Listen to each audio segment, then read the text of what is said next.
The morning light filtered through our bedroom curtains as I carefully balanced two coffee mugs, navigating around the creaky floorboard near our bed.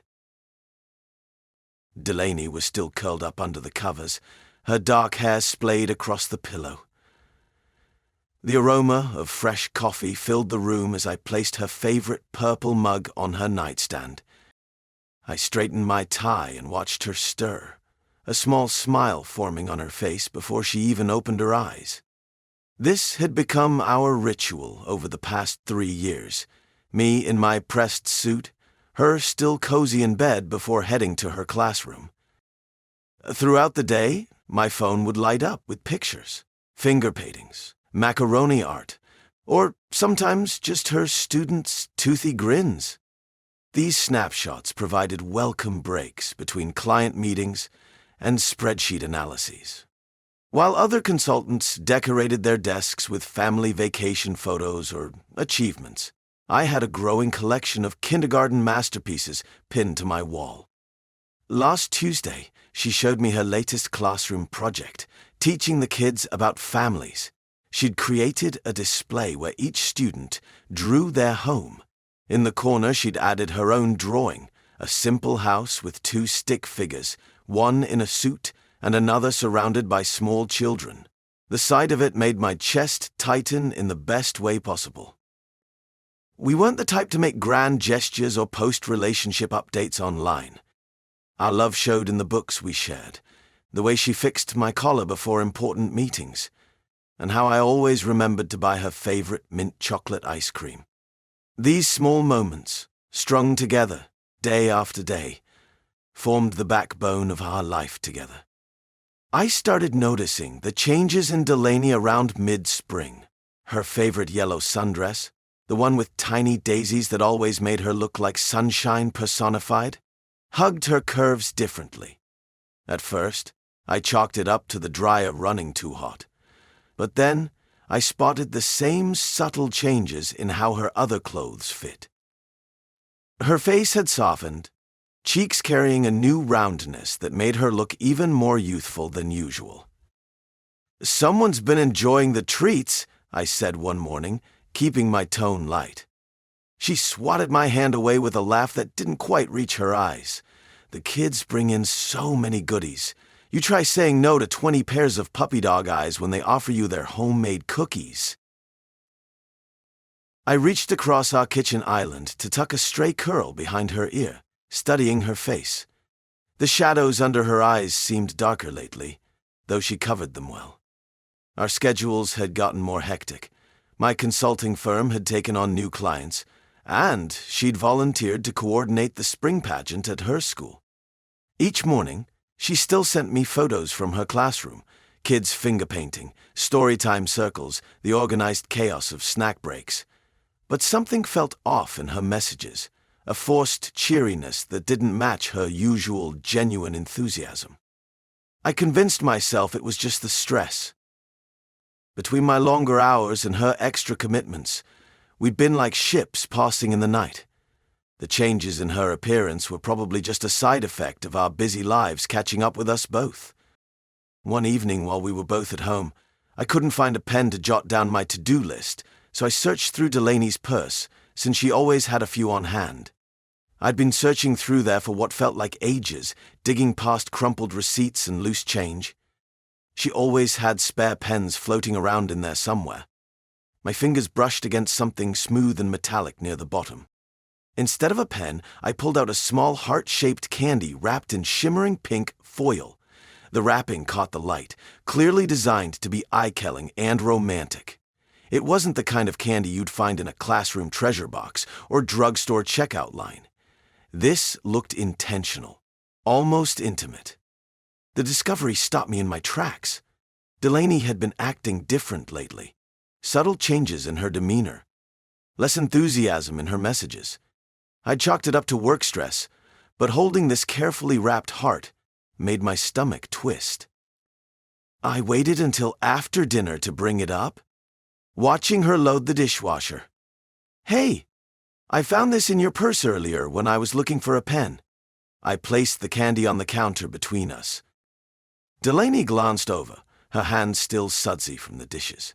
A smile spread across her face, the kind I'd seen countless times when she talked about her students. "Oh, that's from one of my students.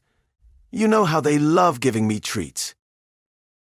Her response seemed natural enough, the same warm tone she always used when sharing classroom stories. But something felt off. Maybe it was the weight of all those small changes I'd noticed lately, or the way that candy seemed too sophisticated for a 5-year-old's taste. The doubt crept in like a shadow, making me question things I'd never questioned before. I left the candy on the table, unable to shake the feeling that there was more to this story than classroom generosity.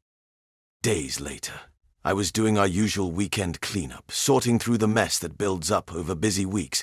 I decided to help Delaney out and put some of her freshly dried laundry into her drawer. When I opened it, deep in there, a shoebox caught my eye. It wasn't like Delaney to keep shoes in a dresser drawer. Right away, I realized that in that box was something I wasn't supposed to see. My hand trembled as I pulled it out. The lid slid off easily, revealing a stack of cards nestled in tissue paper. Not birthday cards or holiday cards. These were different. Small, ornate things with gold trim and handwritten messages inside. I picked one up, the paper thick and expensive between my fingers. "You deserve sweetness in every bite." Another card. "Thinking of you makes my day brighter." Each signed with a simple "Hey." The room spun for a moment as my mind connected the dots. H. Harland. That overly friendly cook from the kindergarten. The way he'd lean in close during school events, touching her arm while laughing at his own jokes. How he'd wave at me with that smug grin, like we shared some secret. I sat on the edge of the bed, cards scattered around me. 3 years of morning coffees and loving texts suddenly felt hollow. Those recent changes in Delaney, the weight gain she blamed on classroom snacks, the distracted responses to my messages, everything shifted into sharp, painful focus. When Delaney came home that evening, I had the box waiting on the kitchen counter. She froze in the doorway, keys still in hand. "Want to explain these?" A flush crept up her neck, staining her cheeks pink. For a split second, her eyes went wide with what looked like panic. Then she laughed, that high, nervous sound I'd never heard from her before. "Oh, Merritt, those are from the kids. Don't be ridiculous."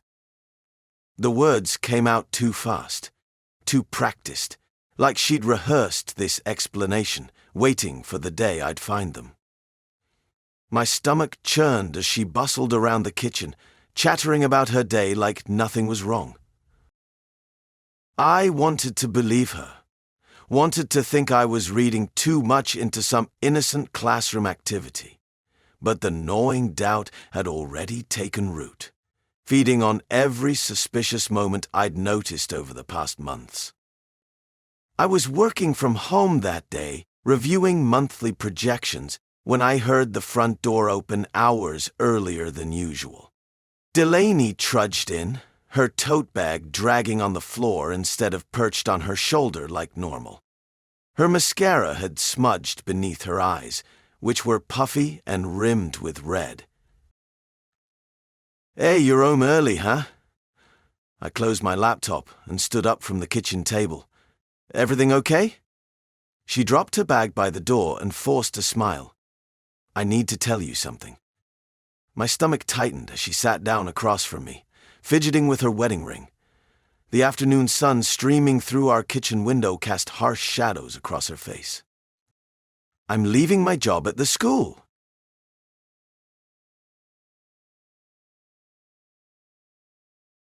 The words hung in the air between us.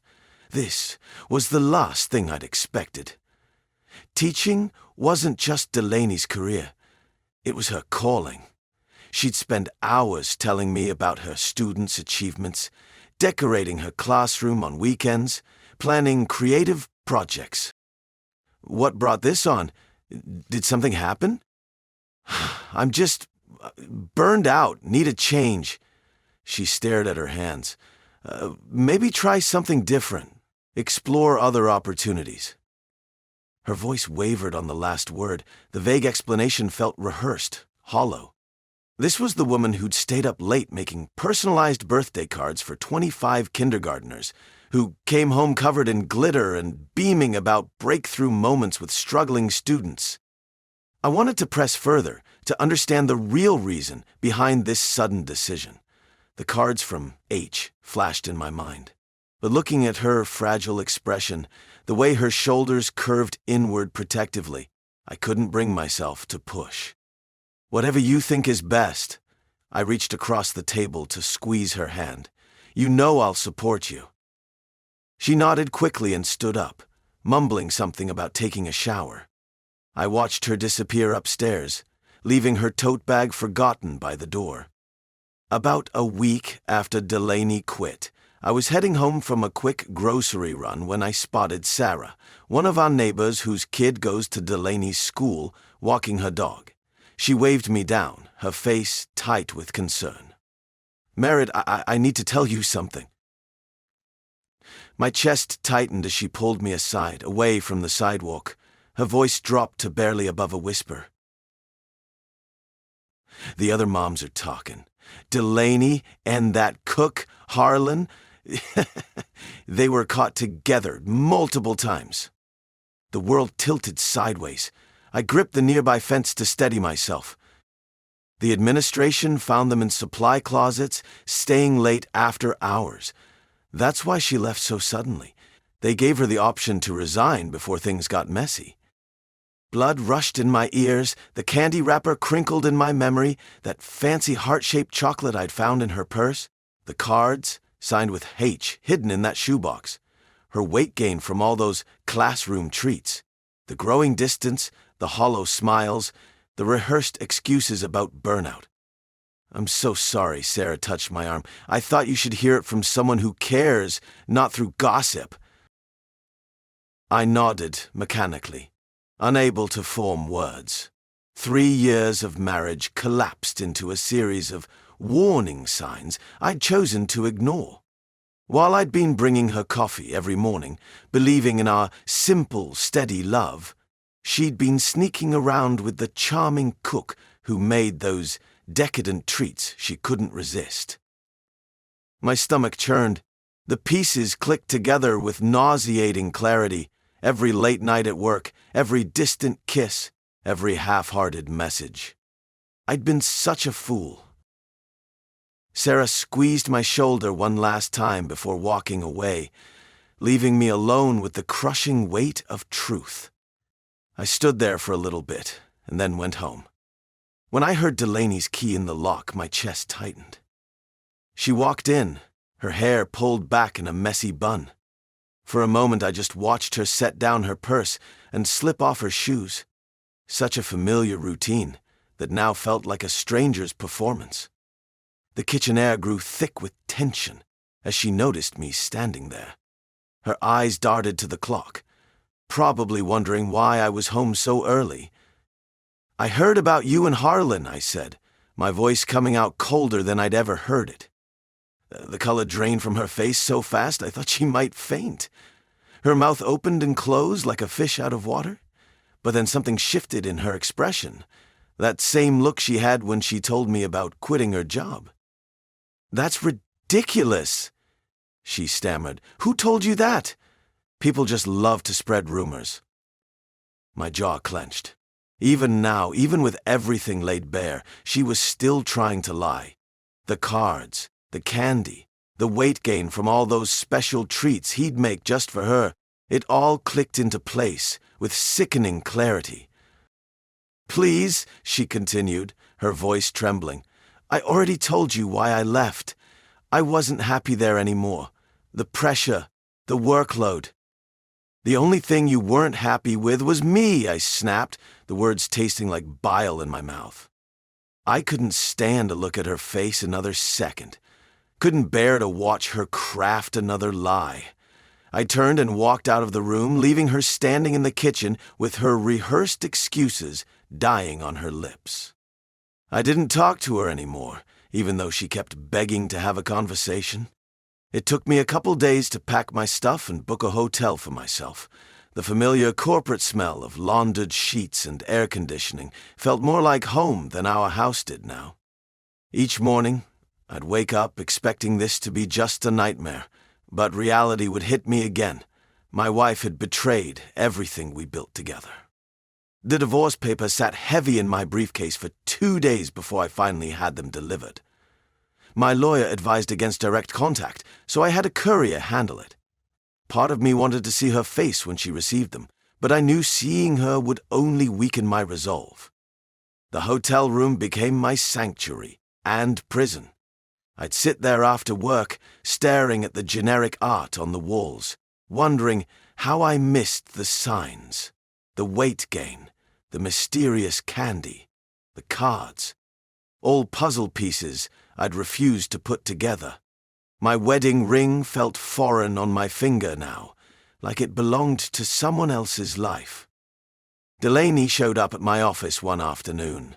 I saw her through the glass walls, mascara streaked down her face, clutching what looked like the divorce papers. My assistant, bless her, turned her away without my instruction. I sat frozen at my desk, watching Delaney's shoulders shake as she walked back to the elevator. That night, I finally took off my ring. The pale band of skin underneath told its own story of endings and broken promises. I dropped it into the hotel safe, along with the photos from my wallet and every other reminder of the life we'd shared. Living alone in my new apartment, I tried to keep my mind occupied with work and building a new routine. But news about Delaney still found its way to me, like water seeping through cracks I couldn't seal. Sarah, who remained one of our mutual connections, dropped by my office one afternoon. She hesitated before sharing what she'd heard. Delaney and Harlan had moved in together barely a month after our divorce was finalized. The speed of it confirmed what I'd suspected. Their relationship had been far more established than I'd initially thought. But it was at a coffee shop near my old neighborhood where I first noticed the changes. Through the window, I spotted Delaney struggling to squeeze into one of the outdoor chairs. Her once trim figure had expanded significantly, her clothes straining against new curves. She was with Harlan, who was arranging an array of pastries and treats across their small table, with an unsettling enthusiasm. The woman I passed in the grocery store 6 months later barely resembled my ex-wife. Delaney's face had rounded significantly, her confident stride replaced by a labored walk. She didn't notice me as she followed Harlan, who was loading their cart with rich foods and decadent desserts. I ducked into another aisle, feeling a complex mix of emotions I couldn't quite name. Sarah later confirmed what others had hinted at. Harlan had a history of this behavior. He specifically pursued women he could influence this way, using food as both control and obsession. Delaney, who'd once been so particular about her appearance and health, had become his latest project.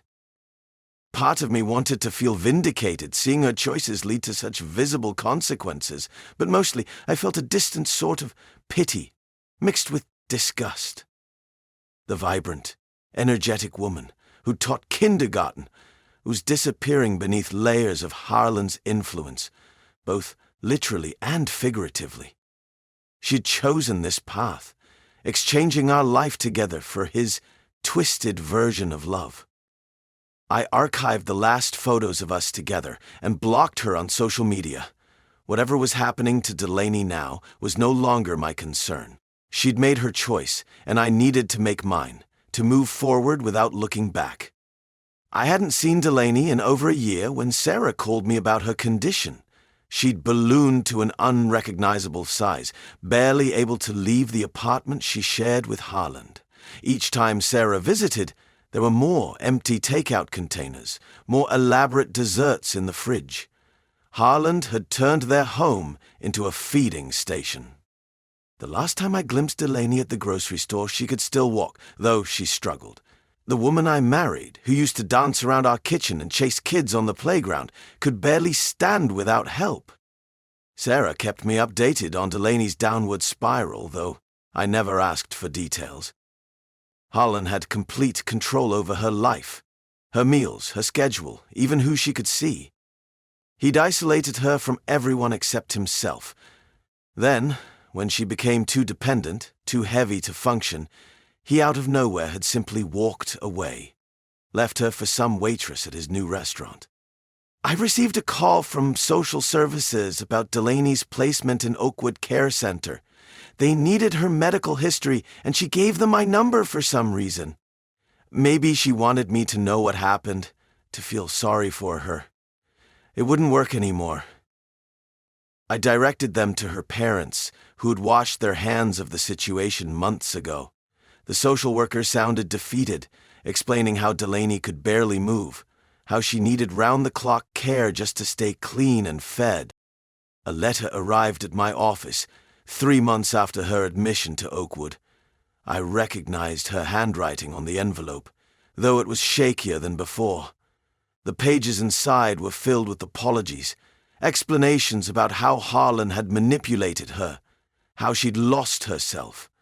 She wrote about missing her old life, her students, me. I dropped the letter in my desk drawer without responding. The woman who wrote that letter wasn't my Delaney anymore. My Delaney had died the day she chose Harlan over our marriage, over herself. Too bad she seemingly needed my help now. I was not interested in any kind of reconciliation with Delaney. I filed away her medical bills and paperwork in a folder marked past due, just another remnant of a life I no longer recognized as mine. I met Fiona at a client meeting where she presented her marketing strategy for a tech startup. Her confident delivery and quick thinking during the Q&A caught my attention. Not in a romantic way at first. I just appreciated how she handled herself professionally. We kept running into each other at industry events.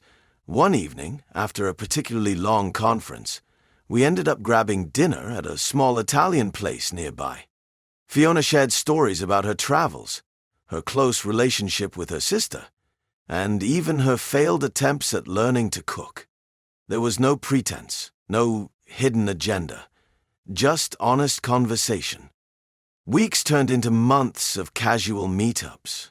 When I mentioned Delaney during one of our coffee breaks, Fiona listened without judgment. She didn't try to fix things or offer empty platitudes.